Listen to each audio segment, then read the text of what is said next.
ರೇಣುಕಾಸ್ವಾಮಿ ಕೊಲೆ ಕೇಸ್ನಲ್ಲಿ ಸ್ಯಾಂಡಲ್ವುಡ್ನ ಸ್ಟಾರ್ ಹಾಸ್ಯ ನಟನಿಗೆ ಸಂಕಷ್ಟ ಬಂದೊಡ್ಡಗಿದೆ. ಪೊಲೀಸರು ನೋಟಿಸ್ ನೀಡಿದ್ದಾರೆ. ಇವತ್ತೇ ವಿಚಾರಣೆಗೆ ಹಾಜರಾಗಬೇಕು ಅಂತ ಚಿಕ್ಕಣ್ಣಗೆ ನೋಟಿಸ್ ನೀಡಿದ್ದಾರೆ. ಕಾಮಾಕ್ಷಿಪಾಳ್ಯ ಪೊಲೀಸರು ಚಿಕ್ಕಣ್ಣಗೆ ನೋಟಿಸ್ ಕೊಟ್ಟಿರ್ತಕ್ಕಂಥದ್ದು. ಆರ್ ನಗರ ಮನೆಗೆ ತೆರಳಿ ತನಿಖಾ ಟೀಮ್ ನೋಟಿಸ್ ಅನ್ನು ಕೊಟ್ಟಿದೆ. ಇವತ್ತೇ ಪೊಲೀಸ್ ವಿಚಾರಣೆಗೆ ಬರ್ತಾರಾ ಚಿಕ್ಕಣ್ಣ? ಬರಬೇಕಾಗುತ್ತೆ, ಯಾಕಂತಂದ್ರೆ ನೋಟಿಸ್ ಕೊಟ್ಟಿದ್ದಾರೆ ಪೊಲೀಸ್ನವರು. ಹಾಗಾಗಿ ಇವತ್ತೇ ವಿಚಾರಣೆಗೆ ಹಾಜರಾಗಬೇಕು ಅಂತ ತಾಕೀತು ಮಾಡಿದ್ದಾರೆ.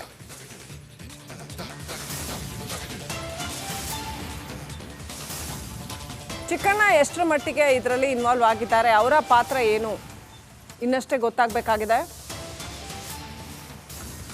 ನೋಟಿಸ್ ಕೊಟ್ಟಿದ್ದಾರೆ, ತನಿಖೆ ಮಾಡಿದ್ಮೇಲೆ ಗೊತ್ತಾಗುತ್ತೆ ಏನೆಲ್ಲ ಮಾಹಿತಿ ಇತ್ತು. ಚಿಕ್ಕಣ್ಣಗೆ ಈ ಒಂದು ವಿಚಾರ ಗೊತ್ತಿತ್ತ? ರೇಣುಕಾಸ್ವಾಮಿ ಮರ್ಡರ್ ಕೇಸ್ನಲ್ಲಿ ಚಿಕ್ಕಣ್ಣ ಸಾಕ್ಷಿ ಆಗ್ತಾರಾ ಅಂತ, ಕೊಲೆಗೂ ಮುನ್ನ ಪಾರ್ಟಿಯಲ್ಲಿ ಭಾಗಿಯಾಗಿದ್ರು ಅಂತ ಹೇಳಲಾಗ್ತಾ ಇದೆ.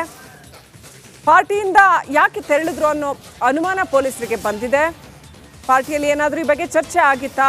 ನಟ ದರ್ಶನ್ ಏನಾದರೂ ಚಿಕ್ಕಣ್ಣ ಬಳಿ ಈ ವಿಚಾರವನ್ನೇನಾದರೂ ಶೇರ್ ಮಾಡ್ಕೊಂಡಿದ್ರಾ? ತನಿಖೆ ಮಾಡಿದ ನಂತರವಷ್ಟೇ ಈ ವಿಚಾರ ಗೊತ್ತಾಗಬೇಕಾಗಿದೆ. ಆದರೆ ಪಾರ್ಟಿಯಲ್ಲಿ ಭಾಗಿಯಾಗಿದ್ದರಿಂದ, ದರ್ಶನ್ ಜೊತೆ ಆಪ್ತವಾಗಿ ನಡ್ಕೊಂಡಿದ್ದರಿಂದ ಚಿಕ್ಕಣ್ಣ ಅವ್ರಿಗೂ ಕೂಡ ನೋಟಿಸ್ ಕೊಡಲಾಗಿದೆ. ಇನ್ನೇನು ಪೊಲೀಸರು ಚಿಕ್ಕಣ್ಣ ಅವ್ರನ್ನ ಕರೆಸಿ ತನಿಖೆ ಮಾಡ್ತಾರೆ. ಅಪ್ಡೇಟ್ ಪಡ್ಕೊಳ್ಳೋಣ. ಪ್ರತಿನಿಧಿ ಸುನಿಲ್ ಧರ್ಮಸ್ಥಳ ಫೋನ್ ಸಂಪರ್ಕದಲ್ಲಿದ್ದಾರೆ. ಸುನಿಲ್, ಚಿಕ್ಕಣ್ಣ ಅವರು ಪಾರ್ಟಿಯಲ್ಲಿ ಭಾಗಿಯಾಗಿದ್ರು ಅಂತ ಮಾತ್ರ ಪೊಲೀಸರು ಕರೆಸ್ತಾ ಇದ್ದಾರಾ, ಅಥವಾ ಅವ್ರಿಗೇನಾದ್ರೂ ಗೊತ್ತಿರ್ಬೋದಾ ಈ ಬಗ್ಗೆ? ಪೊಲೀಸರು ನೋಟಿಸ್ ಕೊಡೋದಕ್ಕೆ ಪ್ರಬಲವಾದ ಕಾರಣ ಏನಿರ್ಬೋದು ಅಂತ? ಎಸ್ ಶ್ರೀಲಕ್ಷ್ಮಿ, ಚಿಕ್ಕಣ್ಣ ಅವರಿಗೆ ಏನಾದ್ರೂ ಈ ವಿಚಾರಕ್ಕೆ ಸಂಬಂಧಪಟ್ಟಂತೆ ಗೊತ್ತಿದೆಯಾ ಇಲ್ವಾ ಅನ್ನುವಂಥದ್ದನ್ನ ತಿಳ್ಕೊಳ್ಳೋದಕ್ಕೋಸ್ಕರನೇ ಈಗ ಪೊಲೀಸರು ಚಿಕ್ಕಣ್ಣ ಅವರಿಗೆ ನೋಟಿಸ್ ನೀಡಿರುವಂಥದ್ದು. ಸದ್ಯಕ್ಕೆ ಪೊಲೀಸರಿಗೆ ಸಿಕ್ಕಿರುವಂತಹ ಒಂದು ಮಾಹಿತಿ ಪ್ರಕಾರ ಕೃತ್ಯ ನಡೆದಂತಹ ದಿನ ಮಧ್ಯಾಹ್ನ ಚಿಕ್ಕಣ್ಣ ಅವರು ಕೂಡ ದರ್ಶನ್ ಮತ್ತು ಟೀಮ್ ಜೊತೆಗೆ ಆರ್ ನಗರದಲ್ಲಿರುವಂತಹ ಸ್ಟೋನಿ ಬ್ರೂಕ್ಸ್ ಅನ್ನುವಂತಹ ಪಬ್ ನಲ್ಲಿ ಪಾರ್ಟಿಯಲ್ಲಿ ಭಾಗಿ ಆಗಿದ್ರು ಅನ್ನುವಂಥದ್ದು ಮಾಹಿತಿ ಇರುವಂಥದ್ದು.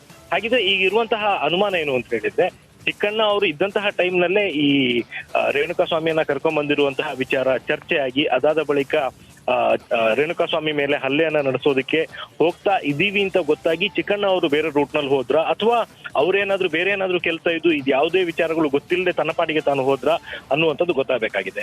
ಒಂದು ವೇಳೆ ಚಿಕ್ಕಣ್ಣ ಅವರು ಇದ್ದಂತಹ ಸಂದರ್ಭದಲ್ಲೇ ಈ ಎಲ್ಲಾ ವಿಚಾರಗಳು ಚರ್ಚೆ ಆಗಿ, ಅದಾದ ನಂತರ ಈಗ ನೋಟಿಸಿಗೆ ಉತ್ತರ ನೀಡುವಂತ ಸಂದರ್ಭದಲ್ಲಿ ತಾನು ಇದ್ದಂತ ಟೈಮ್ ನಲ್ಲೇ ಈ ಎಲ್ಲಾ ಚರ್ಚೆಗಳು ನಡೆದಿತ್ತು ಅನ್ನುವಂಥದ್ದು ಏನಾದ್ರೂ ಹೇಳಿಕೆಗಳು ಚಿಕ್ಕಣ್ಣ ಕಡೆಯಿಂದ ಬಂದ್ರೆ ಖಂಡಿತವಾಗಿಯೂ ಅವ್ರನ್ನು ಕೂಡ ಈ ಒಂದು ಕೇಸ್ ನಲ್ಲಿ ಸಾಕ್ಷಿಯನ್ನಾಗಿ ಪರಿಗಣಿಸುವಂತ ಒಂದು ಸಾಧ್ಯತೆ ಇದೆ. ಎಲ್ಲದಕ್ಕೂ ಚಿಕ್ಕಣ್ಣ ಅವರು ಈಗ ವಿಚಾರಣೆಗೆ ಬಂದು ತನಿಖಾಧಿಕಾರಿಗಳ ಮುಂದೆ ಯಾವ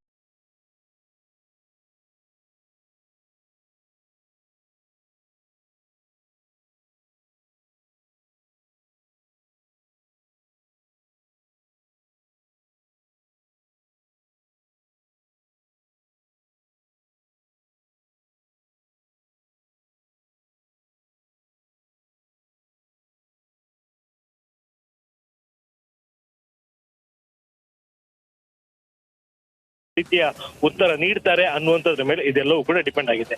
ಸಾಮಾನ್ಯವಾಗಿ ಬೇರೆ ಕೆಲವು ಕೇಸುಗಳಲ್ಲಿ ನೋಟಿಸ್ ಕೊಟ್ಟು ಕಾಲಾವಕಾಶವನ್ನು ಕೊಡ್ತಾರೆ ವಿಚಾರಣೆಗೆ ಹಾಜರಾಗೋದಕ್ಕೆ. ಆದ್ರೆ ಇದು ತುಂಬಾನೇ ಇಂಪಾರ್ಟೆಂಟ್ ಕೇಸು ಮತ್ತು ತನಿಖೆಯ ದೃಷ್ಟಿಯಿಂದ ಚಿಕ್ಕಣ್ಣ ಅವರ ಹೇಳಿಕೆಗಳು ತುಂಬಾನೇ ಪ್ರಾಮುಖ್ಯತೆ ಪಡ್ಕೊಂಡಿರೋದ್ರಿಂದಾಗಿ ಇವತ್ತೇ ತನಿಖಾಧಿಕಾರಿಗಳ ಮುಂದೆ ಹಾಜರಾಗಬೇಕು ಅನ್ನುವಂತ ಹೇಳಿದ್ದಾರೆ. ಒಂದು ವೇಳೆ ಚಿಕ್ಕಣ್ಣ ಅವರು ಹಾಜರಾಗದೇ ಇದ್ದಲ್ಲಿ ಆ ಸಂದರ್ಭದಲ್ಲಿ ಪೊಲೀಸರು ಎರಡನೇ ನೋಟಿಸ್ ಕೊಟ್ಟು ಅವ್ರನ್ನ ವಿಚಾರಣೆಗೆ ಬರಬೇಕು ಅನ್ನುವಂತ ಕೇಳುವಂತ ಚಾನ್ಸಸ್ ಕೂಡ ಇದೆ. ಮತ್ತೊಂದು ಪೊಲೀಸ್ ಮೂಲಗಳಿಂದ ಸಿಕ್ಕಿರುವಂತ ಒಂದು ಮಾಹಿತಿ ಅಂದ್ರೆ, ಈ ಕೇಸ್ ಇಂಪಾರ್ಟೆಂಟ್ ಇರೋದ್ರಿಂದಾಗಿ ನೀವು ಬರದೇ ಹೋದಲ್ಲಿ ನಾವೇ ಬಂದು ನಿಮ್ಮನ್ನ ಕರ್ಕೊಂಡ್ ಬರ್ಬೇಕಾಗತ್ತೆ ಈ ವಿಚಾರಣೆಗೆ ಸಂಬಂಧಪಟ್ಟಂತೆ ಅನ್ನುವಂತ ಮಾಹಿತಿ ಕೂಡ ಸದ್ಯಕ್ಕೆ ಸಿಕ್ಕಿರುವಂತದ್ದು. ಶ್ರೀಲಕ್ಷ್ಮಿ.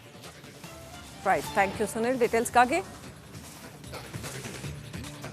ಚಿಕ್ಕಣ್ಣ ಮನೆ ಹತ್ರ ಏನ್ ನಡೆದಿದೆ ಇವತ್ತು? ಪ್ರತಿನಿಧಿ ಸವಿತಾ ನೇರ ಸಂಪರ್ಕದಲ್ಲಿದ್ದಾರೆ. ಸವಿತಾ, ಚಿಕ್ಕಣ್ಣ ಮನೆ ಹತ್ರ ಪೊಲೀಸರು ಬಂದು ನೋಟಿಸ್ ಇಶ್ಯೂ ಮಾಡಿದ್ರ? ಏನೆಲ್ಲ ನಡೀತು ಅಲ್ಲಿ?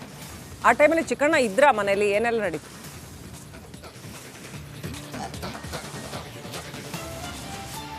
ಶ್ರೀಲಕ್ಷ್ಮಿ, ಈ ರೇಣುಕಾಸ್ವಾಮಿ ಕೊಲೆ ಪ್ರಕರಣದಲ್ಲಿ ಸಾಕಷ್ಟು ಆರೋಪಿಗಳು ಬರ್ತಾ ಇದ್ದಾರೆ. ಆರೋಪಿಗಳ ಸಂಖ್ಯೆ ಕೂಡ ಜಾಸ್ತಿ ಆಗ್ತಿದೆ. ಇತ್ತ ತನಿಖೆ ಕೂಡ ಚುರುಕಾಗಿದೆ.